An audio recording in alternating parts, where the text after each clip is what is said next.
ದುಡ್ಡು ಕೊಟ್ಟರೆ ಒಂಥರ ನೋಡ್ತಾರೆ, ದುಡ್ಡು ಕೊಡ್ದ ಇನ್ನೊಂಥರ ನೋಡ್ತಾರೆ. ₹1 ನಾನು ಉಂಡಿಗೆ ₹1 ದುಡ್ಡು ಹಾಕಿಲ್ಲ. ಲಕ್ಷ್ಮೀದೇವಿ, ಶಿವಮೊಗ್ಗ. ಏನಿಲ್ಲ, ಯೂಟ್ಯೂಬ್ ನೋಡಿಕೊಂಡು ಅಮ್ಮನವ್ರನ್ನ ಕೈ ಮನೇಲೇ ನಾನು ಫಸ್ಟ್ ಒಂದು ಟೈಮ್ ಕೈ ಮುಕ್ಕೊಂಡಿದ್ವಿ. ಸ್ಕಿನ್ ಕಾಯಿಲೆ ಸುಮಾರು 15-16 ವರ್ಷದಿಂದಲೂ ಇದೆ. ಎಲ್ಲಿ ನಿಂತ್ಕೊಂಡು ಇಷ್ಟು ಫ್ರೀಯಾಗಿ ನಿಂತ್ಕೊತ ಇರಲಿಲ್ಲ, ನಿಂತ್ಕೊಂಡು ಕೆರ್ಕೊಂಡೇ ಇದೇ ಥರ ಇರ್ತಾಯಿತ್ತು. ಅಮ್ಮನವ್ರಿಗೆ ಅಲ್ಲೇ ಮನೇಲೇ ಸ್ವಲ್ಪ ಕೈ ಮುಕ್ಕೊಂಡಾಗ ಒಂದು ಸ್ವಲ್ಪ ಇಂಪ್ರೂವ್ ಆಗಿತ್ತು. ಮೊದಲನೇ ಸತಿ ಬಂದು ಇಲ್ಲೇ ತುಪ್ಪದ್ದು 21 ರೌಂಡ್ ಹೊಡ್ಕೊಂಡು ಇಲ್ಲೇ ಕೈ ಮುಕ್ಕೊಂಡು ಹೋಗಿದ್ವಿ. ಇವಾಗ ಪರವಾಗಿಲ್ಲ, ಇರೋದ್ರಲ್ಲಿ ಇಂಪ್ರೂವ್ಮೆಂಟ್ ಆಗಿದೆ. ಯೂಟ್ಯೂಬ್ ನೋಡ್ಕೊಂಡೇ ಬಂದಿದ್ವಿ. ತುಂಬ ಹೇಳ್ಕೊಳಕ್ಕಾಗ್ದಷ್ಟು ಇಂಪ್ರೂವ್ಮೆಂಟ್ ಇದೆ. ಅಮ್ಮ ಕೂತ್ಕೊಂಡು 4-5 ಸೆಕೆಂಡ್ಗೆ ನನಗೆ ಹೂವು ಕೊಟ್ಟಿದ್ದಾಳೆ. ನಾನು ಹುಷಾರು ಮಾಡ್ಕೊತೀನಿ ಅಂತ ಹೇಳಿದ್ದಾಳೆ. ಇನ್ನೂ ಯಾವುದೋ ಸ್ವಲ್ಪ ಅಮೌಂಟ್ ಬರಬೇಕು, ಒಪ್ಕೊಂಡಿದ್ದಾಳೆ, ಕೊಡ್ತಾಳೆ ಅನ್ನೋ ನಂಬಿಕೆ ಇದೆ. ಯಾವುದು ಕಣ್ಣು ಮುಚ್ಕೊಂಬಂದ್ರೂ ಅವ್ರ ಕೆಲಸ ಆಗುತ್ತೆ. ಯಾವುದಕ್ಕೂ ಇಲ್ಲಿ ಮಾತ್ರ ಅನುಮಾನ ಪಡೋಂಥದ್ದು ಸ್ಥಳನೇ ಅಲ್ಲ ಇದು. ಯಾಕಂದರೆ ಇಲ್ಲಿ ಯಾವುದೋ ₹1 ದುಡ್ಡು ಖರ್ಚಿಲ್ಲ, ಏನಿಲ್ಲ, ನಮ್ಮಿಷ್ಟ. ನಾವು ಹೆಂಗಿಲ್ಲಿ ಏನು ಕೇಳ್ಕೊಂಡ್ರೂ ನೆರವೇರುತ್ತೆ ಅನ್ನೋದಕ್ಕೆ ನಾನೇ ಗ್ಯಾರಂಟಿ. ಯಾಕಂದರೆ ನಾನು ಮೈ ಇಲ್ಲೇ ಇದೆ. ಉದಾಹರಣೆಗೆ ನೋಡಿರಿ, ಈ ಥರ ಇದ್ದಿದ್ದು ಇವಾಗ ಇಷ್ಟು ಇಂಪ್ರೂವ್ಮೆಂಟ್ ಆಗಿದೆ. ಎಷ್ಟು ರಕ್ತ ಸುರಿತೈತಿ ಹೇಳೋಕ್ಕೆ ಸಾಧ್ಯ ಇಲ್ಲ, ಅಷ್ಟು ಇತ್ತು. ಇಂಪ್ರೂವ್ಮೆಂಟಲ್ಲಿ ಇದ್ದೀನಿ ನಾನು ಇವಾಗ, ಪರವಾಗಿಲ್ಲ. ನಾನು ಇರೋದ್ರಲ್ಲಿ ನನಗಿಲ್ಲಿ ಎಲ್ಲೆಲ್ಲೋ ಸುತ್ತಿದ್ದೀನಿ, ಎಲ್ಲೆಲ್ಲೋ ಹೋಗಿದ್ದೀನಿ. ಪೂರ್ತಿ ತಮಿಳ್ನಾಡವ್ರಿಗೂ ನಾನು ಹೋಗ್ಬಿಟ್ಟಿದ್ದೀನಿ ಈ ಸ್ಕಿನ್ ಕಾಯಿಲೆಗೋಸ್ಕರ. ಎಲ್ಲೆಲ್ಲ ಆಸ್ಪತ್ರೆ ಖರ್ಚಿಟ್ಟು ಇಲ್ಲಿ ನಾನು ಇಂಪ್ರೂವ್ಮೆಂಟ್ ಕಂಡಷ್ಟು ಎಲ್ಲೂ ನಂಗೆ ಸಿಗಲಿಲ್ಲ. ಈ ದೇವಸ್ಥಾನಕ್ಕೆ, ಈ ದೇವಸ್ಥಾನದ ಸಿಬ್ಬಂದಿಗಳಿಗೆ ನಾನು ಧನ್ಯವಾದಗಳು. ಎಲ್ಲೂ ಸಿಗದಿದ್ದು ಸಂತೋಷ ಸುಖ ಇಲ್ಲಿ ಸಿಕ್ಕಿದೆ ನನಗಂತೂ. ಯಾರಿಗೆ ಹೆಂಗೆ ಅಂತ ಗೊತ್ತಿಲ್ಲ, ನಂಬಿ ಬಂದವ್ರಿಗಂತೂ ಇಲ್ಲಿ ಯಾರಿಗೂ ಕೈ ಬಿಡಲ್ಲ ಅವಳು. ಎಲ್ಲರನ್ನೂ ಅವಳು ಕೈ ಹಿಡಿದು ನಡೆಸ್ತಾಳೆ.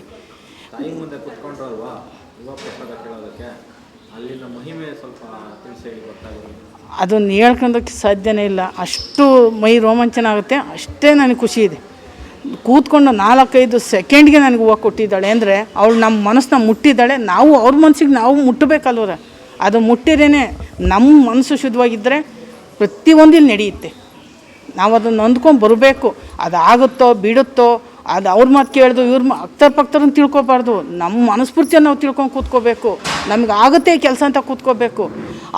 ನಿಮಗೆ ಕೆಲಸ ಆಯಿತಾ, ನೀವು ಎಷ್ಟು ವಾರ ಬಂದ್ರಿ, ನಿಮಗೆ ಕೆಲಸ ಆಯಿತಾ, ನೀವೆಷ್ಟು, ಈ ಥರ ಕೇಳಬಾರ್ದು. ನಮ್ಮ ಮನಸ್ಸಿಗೆ ತೃಪ್ತಿ ಆಯಿತಾ ನಾವು ಕೂತ್ಕೋಬೇಕು. ಅಮ್ಮನ ಹತ್ರ ನಾವು ವಾದ ಮಾಡಬೇಕು. ಒಬ್ಬ ತಾಯಿ ಹತ್ರ ಕೂತ್ಕೊಂಡು ಮಕ್ಳುಗಳು ಕೇಳಬೇಕರ್ತು ಅವ್ರವ್ರ ಹತ್ರ ಕೂತ್ಕೊಂಡ್ರೆ ಏನಾಗಲ್ಲ.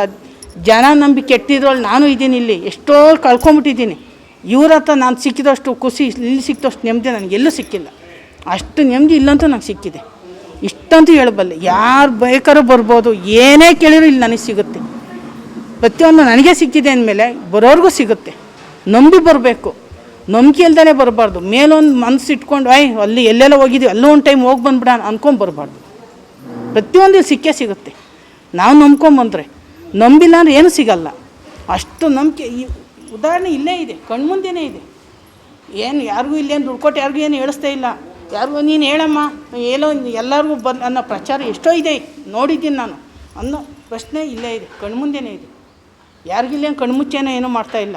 ಅದರಿಂದ ಇದಂತೂ ಇಲ್ಲಿ ನಡೆದೋ ಸತ್ಯ. ಇದು ನನ್ನ 15-16 ವರ್ಷದಿಂದ ಪೂರ್ತಿ ಮೈಯೇ ಹಿಂಗಿದೆ ನನಗೆ. ಎಲ್ಲರೂ ಹಿಂಗೆ ಮೈ ತುಂಬ ಬಟ್ಟೆ ಹಾಕಬೇಕು.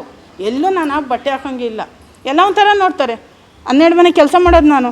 ಈಗ ಏನಕ್ಕೆ ಯಾಕೆ ಈ ಥರ ಅಂದರೆ ಯಾರು ನನ್ನ ಕೆಲಸ ಸೇರಿಸ್ಕೊತಾರೆ. ಅದಕ್ಕೆ ಈ ಥರನೇ ಬಟ್ಟೆ ಹಾಕ್ಕೊಂಬತ್ತಾ ಇದ್ದಿದ್ದು. ಇವಾಗ ನೆಮ್ಮದಿಯಾಗಿದ್ದೀನಿ. ಎಲ್ಲೂ ಕೆರ್ಕೊತಲೇ ಎಲ್ಲೂ ಇಲ್ಲ. ಆರಾಮಾಗಿ ನಿಂತ್ಕೊತೀನಿ. ಆದರೆ ಇದೊಂದು ಕಾಲು ನಾವು ಯಾಕೋ ನಮ್ಮಮ್ಮ ಇನ್ನೂ ನನ್ನ ಮೇಲೆ ಕಣ್ಣೆ ಇಷ್ಟು ತೋರಿಸೋಳಲ್ಲ, ಅಷ್ಟು ಖುಷಿ ನನಗೇನೇ ಆದರೂ ಪರವಾಗಿಲ್ಲ. ನನಗಿಷ್ಟು ಇದು ಮಾಡಿಕೊಟ್ಟಿದ್ದಾಳ, ಅದೇ ನೆಮ್ಮದಿ ನನಗೆ. ನಾನು ₹1 ದುಡ್ಡು ಹಾಕಿಲ್ಲ. ಉಂಡಿಗೆ ₹1 ದುಡ್ಡು ಯಾಕೆ ಹಾಕಿಲ್ಲ ಗೊತ್ತಾ? ನಮ್ಮಮ್ಮ ನನ್ನ ಕಾಯಿಲೆ ಹುಷಾರು ಮಾಡಿದಾಗ ನಾನೇನೋ ಒಂದು ಅಂದ್ಕೊಂಡಿದ್ದೀನಿ, ನಾನು ಅದನ್ನು ಮಾಡ್ಕೊಂಡು ಹೋಗ್ತೀನಿ. ಇವತ್ತಿನವರೆಗೂ ನಾನು ₹1 ಕೊಟ್ಟಿಲ್ಲ. ಇದು 2ನೇ ವಾರ ಬಂದಿರೋದು. ಅವ್ರು ಅಷ್ಟು ಕೇಳ್ತಾರೆ, ಇವ್ರು ಇಷ್ಟು ಕೇಳ್ತಾರೆ ಅನ್ನೋದೇನಲ್ಲ. ನಿಮ್ಮ ಮನಸ್ಸಿತ್ತಾ ಉಂಡಿಗೆ ಹಾಕ್ರಿ, ಇಲ್ವಾ ಒಂದು 4 ಜನಕ್ಕೆ ಅನ್ನ ಹಾಕ್ರಿ. ನಾವು ಅವ್ರಿಗೆ ಕೊಟ್ವಿ ಇವ್ರಿಗೆ ಕೊಟ್ವಿ ಅನ್ನೋದೇನಿಲ್ಲ ಅಲ್ಲೂರ. ಇಲ್ಲಿ ಕಣ್ಣು ಮುಂದೆನೇ ಇದೆ. ಯಾರಿಗೂ ಏನು ದುಡ್ಡು ಕೊಟ್ಟೇನು ವಿಡಿಯೋ ಮಾಡಿಸ್ತಾ ಇಲ್ಲ. ಇದಂತೂ ಸತ್ಯ, ಇದು ಸತ್ಯ. ಧನ್ಯವಾದಗಳು. ಇವ್ರಂಥವ್ರು ನಾವು ಎಲ್ಲೆಲ್ಲ ನೋಡಿದ್ದೀವಿ, ಇಲ್ಲ ಅಂತ ಹೇಳಲ್ಲ. ದುಡ್ಡು ಕೊಟ್ಟರೆ ಒಂಥರ ನೋಡ್ತಾರೆ, ದುಡ್ಡು ಕೊಡ್ದ ಇನ್ನೊಂಥರ ನೋಡ್ತಾರೆ. ಆದರೆ ಇವ್ರು ಬಾಯಿ ತುಂಬ ಮಾತಾಡ್ತಾರೆ. ಫಸ್ಟ್ ಊಟ ಮಾಡಿ ಅಂತ ಹೇಳ್ತಾರೆ, ಅದು ಮೇಯ್ನು. ಕೆಲವೊಂದು ದೇವಸ್ಥಾನಗಳಲ್ಲಿ ದುಡ್ಡು ಯಾರು ಕೊಡ್ತಾರೆ ಅವ್ರ ಕಡೆ ಇರ್ತಾರೆ ಪೂಜಾರಿಗಳು. ನಾವು ನೋಡಿದ್ದೀವಿ. ಎಷ್ಟು ತಮಿಳ್ನಾಡು ಕಡೆಯಿಂದ ನಾನು ರೌಂಡ್ ಹೊಡ್ಕೊಂಬಂದಿದ್ದೆ ಸ್ಕಿನ್ ಕಾಯಿಲೆಗೆ. ಪ್ರತಿಯೊಬ್ಬ ಪೂಜಾರಿಗಳ್ನು ಅಗತ್ಯವಾಗಿ ಎಷ್ಟು ಅದರಿಂದ ನಾನು ದುಡ್ಡು ಕಳ್ಕೊಂಡು ಗೊತ್ತೇ ಇಲ್ಲ. ಆದರೆ ಈ ಪುಣ್ಯಾತ್ಮ ಅಂತನೂ ಪ್ರಪಂಚ ಮೇಲೆ ಇನ್ನೂ ಇಂಥವ್ರು 10 ಜನ ಹುಟ್ಟಲಿ, 10 ಜನ ಹಿಂಗೆ ಇರಲಿ. ಇದೇ ನನ್ನ ಮಾತು. ಯಾಕಂದರೆ ನಾನು ಪಟ್ಟು ಖುಷಿ ಅಲ್ಲಿ ಯಾವ ದೇವಸ್ಥಾನದಲ್ಲೂ ಪಡಲಿಲ್ಲ, ಅಷ್ಟು ಖುಷಿ ಇಲ್ಲಿ ಪಟ್ಟಿದ್ದೀನಿ ನಾನು. ಧನ್ಯವಾದಗಳು.